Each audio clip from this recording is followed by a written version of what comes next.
الا عندك كاوكاو او الفول السوداني وبغيتي توضعيه في السفوف، عندي لك واحد الحيله خطيره جدا اول مره على اليوتيوب. عندي كاوكاو هنايا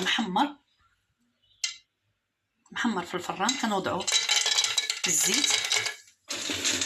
الزيت ما يكونش سخون بزاف، غير شويه لاننا غادي غير نحمصوه، غير نصهدوه شويه. واخا يبقاو لك شي حبيبات هكا معليش.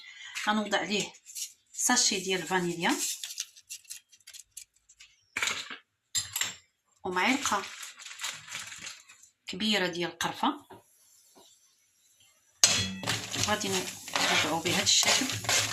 صدقوني والله العظيم اول مره انا كندير هذه القضيه، جات رائعه جدا.